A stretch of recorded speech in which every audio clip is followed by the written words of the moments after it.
विद्यार्थी मित्रांनो, आज मी तुम्हाला मराठी विषयासंदर्भात मॅक्झिमम आपला मराठी लँग्वेजमध्ये कशा प्रकारे अबाव 70 आउट ऑफ 80 स्कोर करता येईल, हे मी आज तुम्हाला काही टिप्स सांगणार आहे.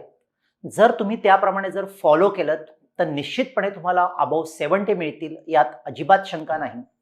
तर बऱ्याच वेळा आपल्या मनामध्ये शंका असते की लँग्वेजेसमध्ये एवढे मार्क्स मिळणं पॉसिबल आहे का? पण विद्यार्थी मित्रांनो, जर आपण योग्य पद्धतीने अभ्यास केलात तर निश्चितपणे आपल्याला 70 अबाव जाता येऊ शकतात. पण आता मी तुम्हाला काही आपण पेपर पॅटर्न सगळ्यांना माहिती असेल, तर पेपर पॅटर्ननुसार आपण जाऊयात की जेणेकरून तुम्हाला पेपर लिहिताना मी सांगितलेल्या काही टिप्स तुम्हाला फॉलो करता येतील. तर सर्वात सुरुवातीला आपण बघणार आहोत, आपला 80 मार्क्सचा पेपर आहे विद्यार्थी मित्रांनो, 10वी मध्ये. तर पहिला सेक्शन विद्यार्थी मित्रांनो, प्रोज सेक्शन आहे 18 मार्क्ससाठी. मीन्स 7 मार्क्स सीन पॅसेज यानी की पठित गद्य. पठित गद्य सीन पॅसेजेस 7 मार्क्स आणि तिसरा तुम्हाला ई मध्ये येतो अनसीन पॅसेज 4 मार्क्स. आता विद्यार्थी मित्रांनो, इथे जर आपला 18 पैकी 17 पर्यंत जर आपला मार्क्स स्कोर करायचे असतील तर काय करायचं? तर विद्यार्थी मित्रांनो, वर्षभर तुम्हाला लेसन प्रॉपरली रीड करणं गरजेचं आहे. कारण बऱ्याच वेळा काय होतं बघा, की तुम्ही पॅरेंट्सला या ठिकाणी नेहमीच सांगत असतात की आम्हाला आता लेसन वाचण्याची गरज नाही आहे, कारण या ठिकाणी आता सीन पॅसेज येणार आहेत, आम्हाला बघून बघून या ठिकाणी कॉपी करायचं आहे, तर आम्ही लेसन कशासाठी वापरू, कशासाठी आम्ही वाचणार या ठिकाणी. पण विद्यार्थी मित्रांनो, इथेच तुम्ही एक चूक करतात की आपण लेसन वाचत नाहीत. तर लेसन वाचण्याचे फायदे काय ते आधी मी तुम्हाला सांगतो. तर विद्यार्थी मित्रांनो, 7 मार्क्स आणि 7 मार्क्स मीन्स 14 मार्क्स तुम्हाला सीन पॅसेज आहेत. Am I right? 14 मार्क्स ते झालेत. आणि आता आपण थोडंसं ग्रामर सेक्शनकडे येऊया, की तुम्हाला फ्रेजेस असतात 4 मार्कांसाठी. जेव्हा आपण लेसन वाचतो किंवा लेसन जेव्हा आम्ही तुम्हाला शिकवतो तेव्हा आम्ही तुम्हाला फ्रेजेस या ठिकाणी एक्सप्लेन करत असतो. बघा, त्याची मिनिंग आम्ही तुम्हाला एक्सप्लेन करत असतो.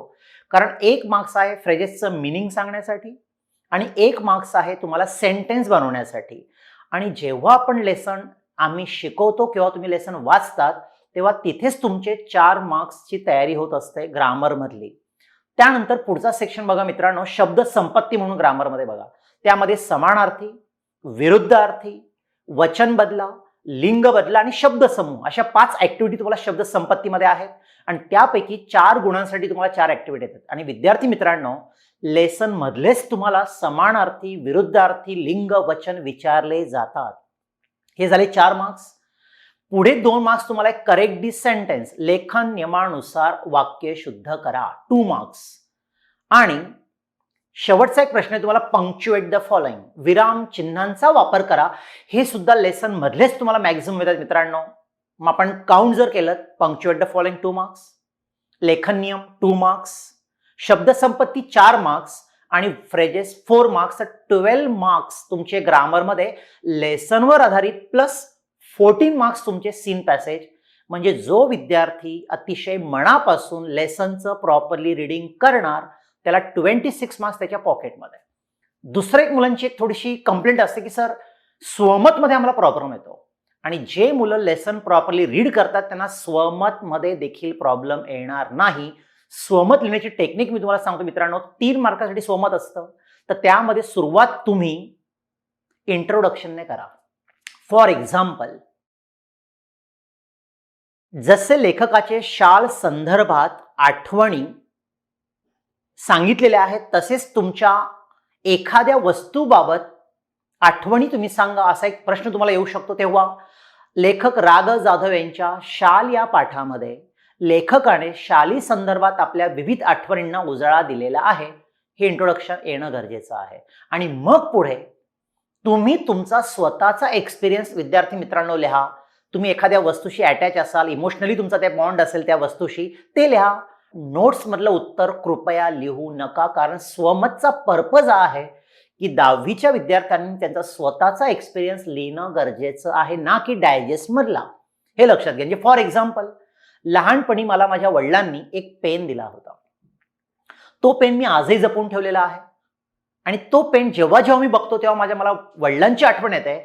आणि तो पेन मी नेहमीच माझ्या एसे कॉम्पिटिशनमध्ये, किंवा अजून इतर काही स्पर्धात्मक काही परीक्षा असतील तिथे तो पेन मी खास यूज करतो, कारण तो पेन म्हणजे मी माझ्या वडिलांचा आशीर्वाद समजतो आणि नक्कीच त्या स्पर्धेमध्ये मला यश मिळेल हा विश्वास माझ्यामध्ये जागृत होतो, म्हणून तो पेन माझ्या अतिशय हृदयाच्या जवळ आहे. अशा प्रकारे मी त्या पेनशी संदर्भात आठवणी सांगितल्यात. बघा, स्वमतमध्ये लेखाने शॉल संदर्भात सांगितलेल्या आहेत. आणि म्हणून विद्यार्थी मित्रांनो, तुमचा कुठला पण एक्सपिरियन्स तिथे शेअर करा, पण कृपा करून नोट्समधले स्वमत लिहू नका. कारण स्वमत विचारण्याचा आमचा उद्देश हाच असतो बोर्ड एक्झाममध्ये, की मुलांनी स्वतःचे एक्सपिरियन्स स्वतः मांडता येणं. तर निश्चितपणे जर तुम्ही इंट्रोडक्शन विथ स्वतःचा अनुभव लिहिलात तर तुम्हाला मॅक्झिमम 2.5 किंवा कधी कधी 3 मार्क्स सुद्धा मिळू शकतील, नो डाऊट. आणि ज्या मुलांना 2.5 मार्क्स मिळाले स्वमतमध्ये, तर 2.5 आणि 2.5 2 क्वेश्चन्स तुम्हाला 5 मार्काचे स्वमत आणि उरलेले 12 मार्क्स तर कुठल्याही विद्यार्थ्याला मिळतात. कारण 2+2 आकृतीबंध पूर्ण करा, चौकट पूर्ण करा, हे तुम्हाला कॉपी करून लिहायचं सीन पॅसेजमधून, नो स्पेलिंग मिस्टेक. आणि अनसीन पॅसेजचा 4 मार्काचा प्रश्न सुद्धा कॉपी करून लिहायचा आहे. तिथे तुम्हाला स्पेलिंग मिस्टेकचा प्रश्नच येत नाही. कारण तुमची कंप्लेंट काय असते, सर स्पेलिंग मिस्टेक होतात, अशुद्ध लेखन होतात आमच्या इंग्लिश मिडियमच्या मुलांचं, पण ते होणारच नाही. कारण सीन पॅसेजमध्ये ॲज इट इज तुम्हाला कॉपी करायचं आहे.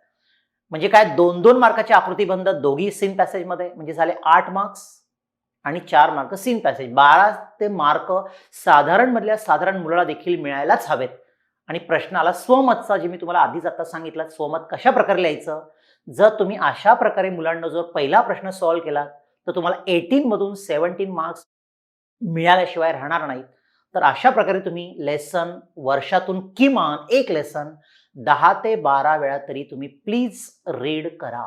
तर तुम्हाला हे मार्क्स सहजपणे तुमच्या पॉकेटमध्ये आजपासून असतील, लक्षात घ्या. सेकंड सेक्शनकडे आपण जाऊया, पोएट्री सेक्शन. तर तुम्हाला वर्षभरात मुलांना 7 पोएम आहेत आणि त्यापैकी तुम्हाला येतात बोर्ड एक्झाममध्ये 3 पोएम. एक सीन पोएम 8 मार्क्स आणि 2 पोएम तुम्हाला येतात ॲप्रिसिएशनसाठी, त्यापैकी तुम्हाला एकच लिहायची आहे, हे लक्षात घ्या. आणि मग पोएट्री सेक्शनमध्ये आपल्याला 16 मधून जर तुम्हाला 15 मार्क्सपर्यंत पाहिजे असतील तर कसा अभ्यास करायचा. तर पोएम शिकवताना मित्रांनो व्यवस्थित लक्ष द्या आणि काय करायचंय बघा, तुम्ही पोएम आपल्या चांगल्या विद्यार्थ्यांच्या ग्रुपमध्ये डिस्कस करा, हे लक्षात घ्या. आता फॉर एक्झाम्पल, अंकिल आम्ही दास तुझं तुम्हाला पहिली संतवाणी. अरे आता माझा मित्र समोर बसलाय, हे तुला माहिती का अंकिल आम्ही दास तुझ्यामध्ये काय सांगितलंय. अरे हो, संत नामदेवांनी सुद्धा बाळ म्हटलेलं आहे आणि विठ्ठलाला आई म्हटलेलं आहे. अरे मग आई आणि बाळाचं रिलेशन एक्सप्लेन करण्यासाठी त्यांनी काही एक्झाम्पल्स दिले. अरे कुठले रे, तू सांग रे एक. अरे पहिलं नाही का आई आणि बाळाचं उदाहरण, तू सांग रे दुसरं. अरे गाई आणि वासराचं उदाहरण, तू सांग पक्षी आणि पिलाचं उदाहरण. आणि शेवटचं तू सांग रे हरिणी आणि पाडस. म्हणजे आपण मुलांना वाचण्यापेक्षा डिस्कशन मधून आपलं लॉंग टर्म मेमरीमध्ये ते लक्षात राहते, लक्षात घ्या. कारण आपण जेव्हा चर्चा करतो आणि अभ्यास करतो यामध्ये फरक आहे. चर्चा करून आपल्या गोष्टी मॅक्झिमम लक्षात राहतात, अभ्यास करून रट्टा मारण्यापेक्षा. म्हणून कधी ऑफ पिरियड असेल किंवा तुम्ही टाइमपास करता वर्गामध्ये, बघा अरे टीचर्स नाही आलेत, तेव्हा स्कूलमध्ये किंवा क्लासमध्ये जेव्हा तुम्ही रिव्हिजन लेक्चर्सला पण येतात, तेव्हा जर तुम्ही या पोएमचं जर डिस्कशन केलं तर तुम्हाला एक्झाममध्ये काय आठवेल, अरे हां आपण ग्रुपमध्ये डिस्कशन केलं होतं. कधी कधी वाचलं कदाचित विसरू शकतात, पण डिस्कशन केलं तुम्हाला क्लिक होईल पटकन, अरे हां ही उदाहरणं दिली होती. आणि तुम्हाला अंकिला मी दास तुझामध्ये हीच उदाहरणं पुन्हा पुन्हा बघायला मिळतील बघा क्वेश्चन आन्सरमध्ये. आणि म्हणून शक्यतोवर पोएमचा अभ्यास तुम्ही डिस्कस जर केलं तर अतिउत्तम होईल. आणि सेकंड राहिलं अप्रिसिएशन. तर ॲप्रिसिएशनचा विद्यार्थी म्हणून एक चार्ट बनवा, 7 पोएमचा चार्ट. फॉर एक्झाम्पल, पहिला कॉलम बनवा कवितेचं नाव. फॉर एक्झाम्पल, अंकिला मी दास तुझा, योगी सर्व काळ सुखदाता, 2 दिवस, औक्षण, असे पोएम आहेत बघा तुम्हाला. पहिला कॉलम बनवा कवितेचे कवी. फॉर एक्झाम्पल, संत नामदेव, संत एकनाथ, नारायण सुर्वे.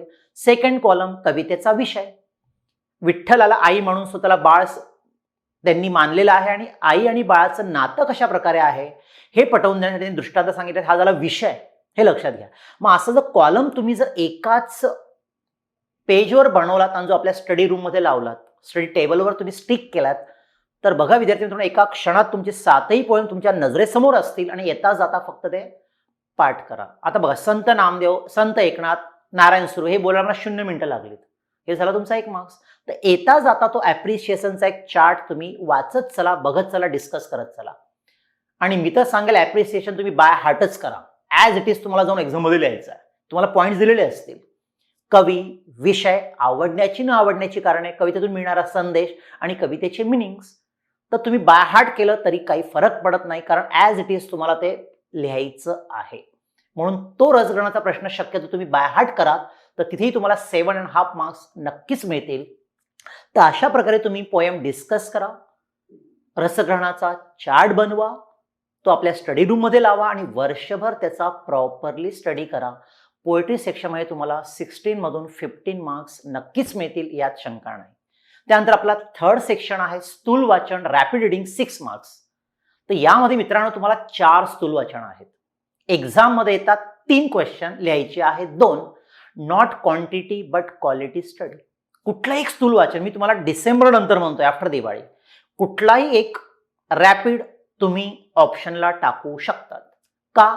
कारण 4ही रॅपिड करून wastage of time, wastage of energy.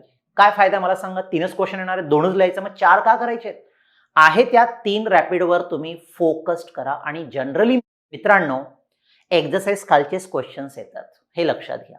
आणि त्याच्यामुळे त्याचा प्रॉपरली स्टडी करा. आणि अजून एक मी तुम्हाला सांगेल, स्थूल वाचनाचा क्वेश्चन लिहिताना सुद्धा इंट्रोडक्शन गरजेचं आहे.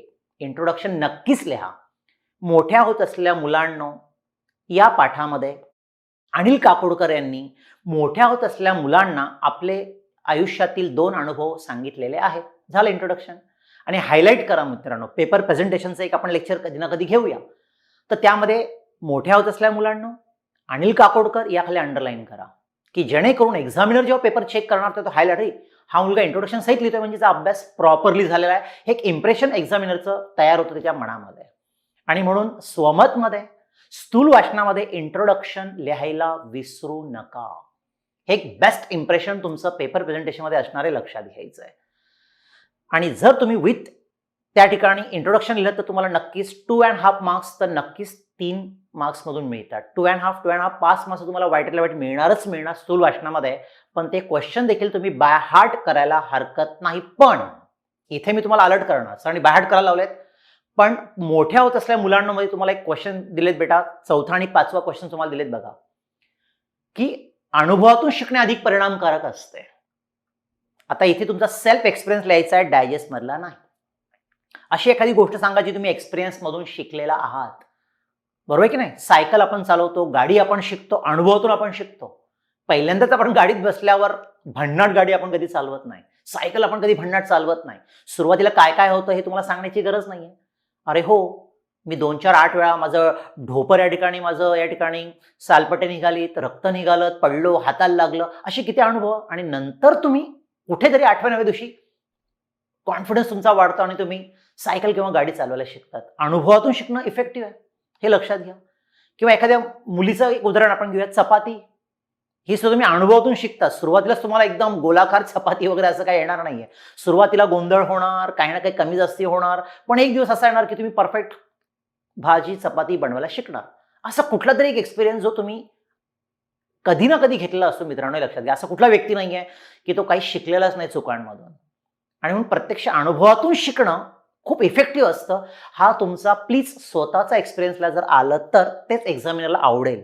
डायजेस्टमधली उत्तरं आमची पण पाठ असतात, त्याच्यामुळे तिथे तुम्ही ते उत्तर लिहू नका. तिथे जास्ती मार्क्स मिळू शकणार नाही, कारण स्वतःचा अनुभव मांडण्यात जे काही इम्प्रेशन आहे पेपरमध्ये ते दुसरं कशात नाही.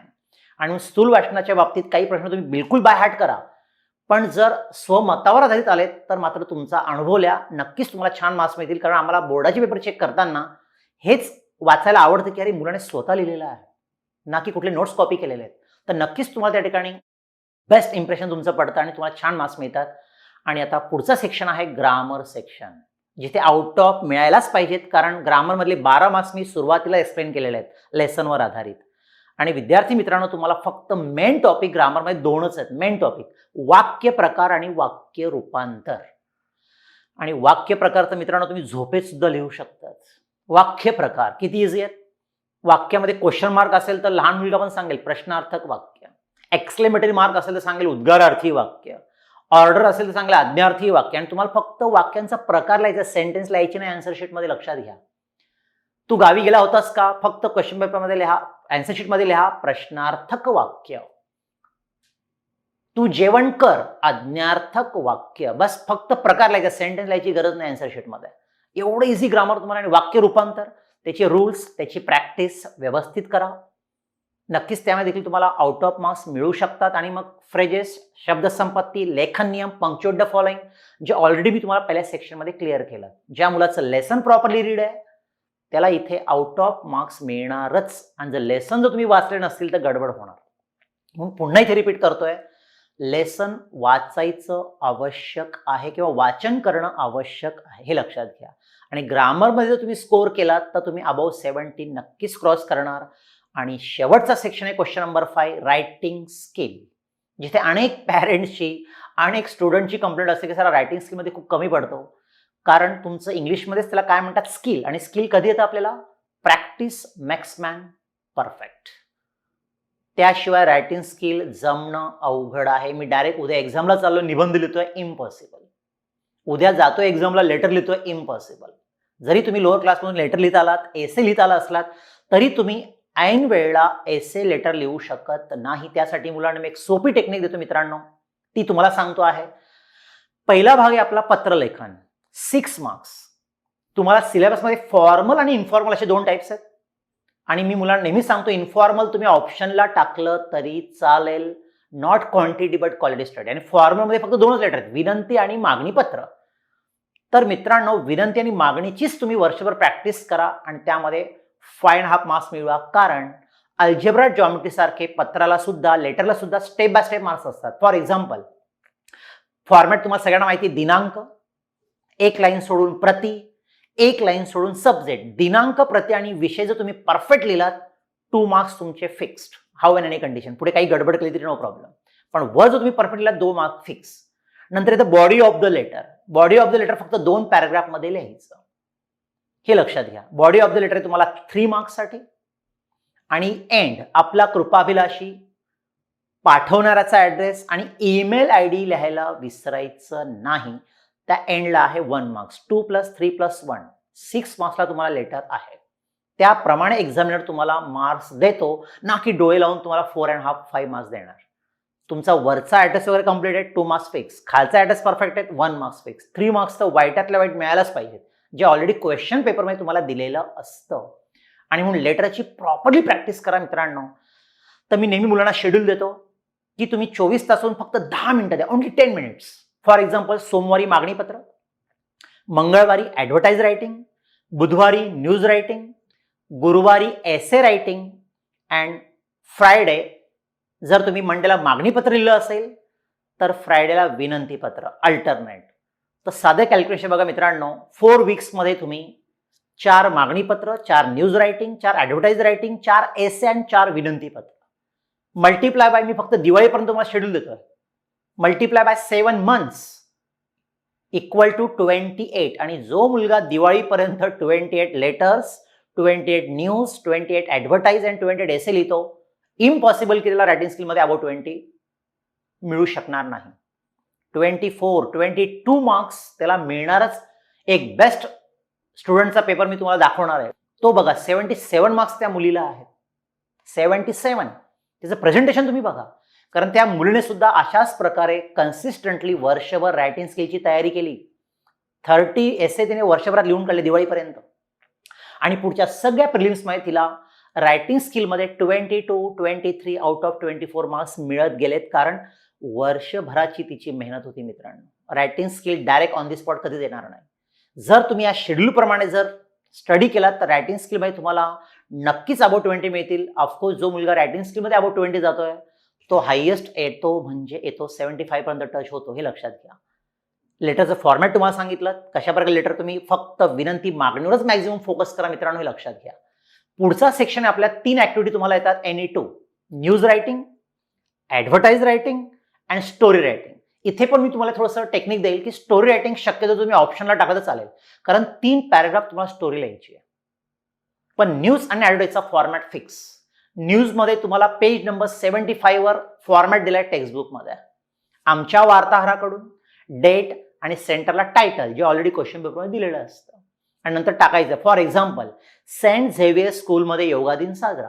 इथे ना आमचे वार्ताहर, योगा दिन असतो 21 जून, वरच्या राईटला टाकायची डेट 22 जून आणि खाली जी डेट टाकतात ती त्याची प्रेझेंट डेट, दिनांक 21 जून कॉमा ठाणे डॅश येथील सेंट झेवियर स्कूलमध्ये योगा दिन साजरा करण्यात आला. तो फॉर्मॅट वापरायचा आहे. एज्युकेशन बोर्डने जे तुम्हाला फॉर्मॅट दिलाय तोच ग्राह्य धरला जाईल. आपल्या टेक्स्टबुक मधला तोच सगळ्यांनी फॉलो करायचा आहे न्यूज रायटिंग मध्ये, ना की कुठल्या नोट्स मधला. तोच फॉर्मॅट जो तुम्ही यूज केलात आणि त्याचबरोबर सगळे डेट्स तुम्हाला माहिती असले पाहिजे. गुगलवरून तुम्ही बघा, शोधा किंवा आपल्या टीचर्सकडनं लिहून घ्या. योगा दिन 21 जून, महिला दिन 8 मार्च, शिक्षक दिन 5 सप्टेंबर, बरोबर आहे की नाही, बाल दिन 14 नोव्हेंबर, वाचन प्रेरणा दिन 15 ऑक्टोबर. या डेट जर तुम्हाला माहित नसतील तर बॅड इम्प्रेशन, कारण चुकीची डेट तुम्ही टाकू शकत नाही न्यूज रायटिंग मध्ये. आणि शक्यतो न्यूज रायटिंग मध्ये पेपर सेट करताना हा नियम आहे की मुलांच्या स्कूलमध्ये जे प्रोग्राम्स होतात त्याच्याशी रिलेटेड न्यूज टाकाव्यात. या वर्षी विज्ञान दिन विचारला गेला या वर्षाच्या पेपरमध्ये. विज्ञान दिन असतो 28 फेब, मराठी दिन असतो 27 फेब. तारीख माहिती असणं गरजेचं आहे. आणि न्यूज हमेशा हम देखते हैं कि पास्ट टेंस में लिखी जाती है. पास्ट टेंस मध्ये तुम्ही लिहायचे, पॅरेग्राफ 2 बनवा किंवा एका पॅरेग्राफ मध्ये लिहिलं तरी चालेल, हे लक्षात घ्या.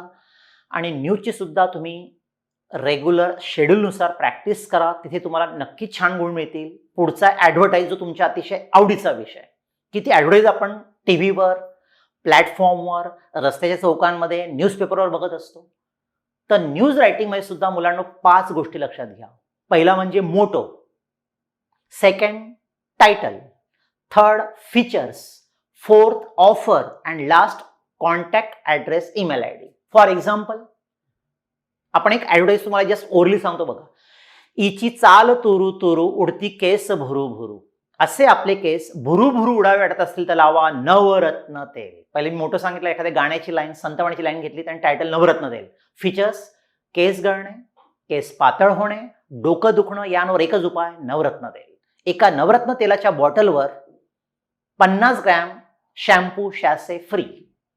कॉन्टॅक्ट नवरत्न आयुर्वेदिक भांडार, फडके चौक, स्टेशन रोड, डोंबिवली पूर्व. अशा प्रकारे 5ही गोष्टी येऊ देत. आणि ॲडव्हर्टाईज बनवताना कुठेही पेन्सिल, स्केच पेनचा वापर चालणार नाही. जे काही बनवायचं ते आपल्या ब्ल्यू ऑर ब्लॅक पेनने बनवायचं, ज्याच्याने तुम्ही आन्सर शीट लिहितात तेच अलाउड आहे. आणि ॲडव्हर्टाईज बनवताना पूर्ण आन्सर शीटचं पेपर कव्हर करा. हा पेज चालणार नाही, बॅड इम्प्रेशन. पूर्ण पेज कव्हर करा, जे मी तुम्हाला प्रेझेंटेशनमध्ये दाखवणार आहे, सांगितलं पण आहे वर्गामध्ये, आणि पेपर पण दाखवणार आहे मी तुम्हाला, लक्षात घ्या. तर ॲडव्हर्टाईज बनवताना या 5 गोष्टी जर तुमच्या इन्क्लूड असल्या तर तुम्हाला 4.5 मार्क्स नक्कीच मिळणार आहे. आणि नेक्स्ट स्टोरी रायटिंग. आता स्टोरी रायटिंग ऑप्शनल सांगितले मी तुम्हाला, पण सोने की अंडी देने वाली मुर्गी की अगर स्टोरी आती है वो बचपन से आपने 100 बार सुनी है. म्हणजे जी स्टोरी लिहिताना तुम्हाला डोकं फारसं वापरावं लागणार नाहीये. अरे 100 बार सुनी लिख लेंगे. तर स्टोरीला हात लावा. अननोन स्टोरी आलीत, खूप क्रिएट करावी लागणार आहे आठवून, तर प्लीज स्टोरीला हात लावू नका. न्यूज ॲडव्हर्टाईज सॉल्व्ह करा, तुम्हाला छान मार्क्स मिळतील. कारण 3 ॲक्टिव्हिटी तुम्हाला सिलेबसमध्ये 3ही येतात, 2च लिहायचे. म्हणून शक्यतो न्यूज आणि ॲडव्हर्टाईजवर फोकस्ड करा. आणि लास्ट महत्त्वाचा क्वेश्चन, एसे रायटिंग, जो तुम्हाला 8 मार्कांसाठी आहे. तुम्हाला वर्षभरात 3च टाईप्स आहेत, वैचारिक निबंध, आत्मकथन अँड प्रसंग लेखन. तर ॲज पर माय एक्सपिरियन्स मी मुलांना नेहमी सांगतो की तुम्ही आत्मकथनावर फोकस करा. फॉर एक्झाम्पल म्हणून मी तुम्हाला इथे एक्सप्लेन करतो. जनरली बोर्डाचा पेपर सेट करताना काय मेंटॅलिटी असते की टेक्स्टबुकवर रिलेटेड एसे टाकण्यात यावेत, हा रूल आहे खरा अर्थाने. फॉर एक्झाम्पल, तुम्हाला 9वी कविता आहे औक्षण, सैनिकांवर आधारित आहे, सैनिकाचे आत्मवृत्त. 13 तुम्हाला पोएम आहे हिरव्यागार झाडासारखं, झाडाचे आत्मवृत्त, जे ह्या वर्षी आलं होतं बघा निबंधामध्ये. त्यानंतर तुम्हाला फुटप्रिंट्स नावाचा एक लेसन आहे, 7वा लेसन आहे फुटप्रिंट्स, एन्व्हायरमेंटवर आधारित. तिथे तुम्हाला येणार पृथ्वीचे मनोगत. 3rd लेसन तुम्हाला शॉल बघा, शालीचे मनोगत. 11वं लेसन तुम्हाला बघा जंगल डायरी, पिंजऱ्यातील वाघाचे आत्मवृत्त किंवा पिंजऱ्यातील XYZ प्राण्याचे आत्मवृत्त. तर जनरली एक्सपिरियन्स टीचर जे असतात ते पेपर सेट करताना लेसनवर, पोएमवर आधारितच एसे टाकतात, ना की कुठले आलतू फालतू एसे. जर तुम्ही वर्षभर 28 एसे तुम्ही लिहितात आत्मकथन, तर ऑब्व्हियसली तुम्हाला आयडिया येते की आत्मकथन कसं लिहायचं असतं. आणि जनरली एसे 4 पॅराग्राफमध्ये लिहिण्याचा प्रयत्न करा. मीन्स पहिलं पेज आणि मागचं पूर्ण पेज, म्हणजे असे 2 पेज तुम्ही एसे लिहायला हरकत नाही, 8 मार्क्स. आणि एसे लिहिताना निबंधाचा अर्थच काय, नि म्हणजे शब्द, आणि बंद म्हणजे बांधणे. शब्दांना योग्य रीतीने बांधणं याला म्हणतात निबंध. हे लक्षात घ्या. आणि म्हणून निबंध लिहिताना अलंकारिक भाषा वापरा, काही कोटेशन्स वापरा, काही कवितेच्या ओळी वापरा. तर नक्कीच तुम्हाला हे प्रॅक्टिसने जमणार आहे, फक्त सांगून ऐकून होणार नाही. आणि म्हणून निबंधाची प्रॅक्टिस जर तुम्ही प्रॉपरली अशा प्रकारे जर केलीत, कारण तीनही प्रकारची तुम्ही एक्सपेरिमेंट करू नका मित्रांनो. युनिट टेस्टला तुम्ही आत्मकथन लिहिलात, सेमिस्टरला तुम्ही प्रसंगलेखन लिहिलात, म्हणजे स्कॅटर्ड होणार, हे लक्षात घ्या. फोकस्ड असू द्यात. एकाच प्रकारचा निबंध वर्षभर प्रॅक्टिस करा, काय फरक पडतोय. आणि त्याच्यावर जर तुमची एक काय म्हणतो आपण त्याला कमांड, त्याच्यावर आपण मास्टर की आलीत, तर तुम्ही निश्चितपणे सेमिस्टर पासून बोर्ड एक्झाम पर्यंत छान निबंध लिहू शकाल, यात अजिबात शंका नाही. आणि म्हणून निबंधाची तयारी करताना तुम्ही सिलेक्ट करा की मी हा एक निबंध वर्षभर प्रॅक्टिस करणार, 2 निबंध मी ऑप्शनला टाकणार, काही इश्यू नाही. कारण तिघही असे तुम्हाला येतात आणि एकच लिहायचं आहे. आणि त्याच्यामुळे शक्यतोवर आत्मकथनावर जशी फोकस कराल तर नक्कीच तुम्हाला छान यश मिळेल, यात शंका नाही. जर तुम्ही अशा प्रकारे पेपर पॅटर्न समोर ठेवून जर या टेक्निकने अभ्यास केलात तर नक्कीच तुम्हाला अबाव 70 मार्क्स मिळतील, यात तीळ मात्र शंका नाही. तर सर्वांना 10वीच्या पूर्ण वर्षासाठी हार्दिक शुभेच्छा. आणि कुठलाही अभ्यास करताना किती अभ्यास करतात हे महत्त्वाचं नाही मित्रांनो, कसा अभ्यास करतात हे महत्त्वाचं आहे. आणि कसा अभ्यास करायचा हेच मी तुमच्यासमोर सांगण्याचा प्रयत्न केलेला आहे. आणि जर तुम्ही या सांगितलेल्या गोष्टी फॉलो केल्यात तर नो डाऊट तुम्हाला नक्कीच हायेस्ट मार्क्स मिळतील. कारण हा इतिहास आहे, माझ्या अनेक विद्यार्थ्यांना 70 अबोव्ह मिळालेले आहेत, ज्यांनी या पद्धतीने ऐकलं आणि केलं, त्यांना मिळालेलेच आहेत. आणि तुम्ही देखील फॉलो करणार, यात अजिबात डाऊट नाही आहे. कारण तुम्ही सुद्धा तुमच्या आयुष्यामध्ये 10वीला गोल ठेवले की आम्हाला लँग्वेजमध्ये अधिक मार्क्स मिळवायचे आहेत, आणि नक्कीच मिळतील. सर्वांना हार्दिक शुभेच्छा 10वीसाठी. खूप मेहनत घ्या. God bless you. धन्यवाद.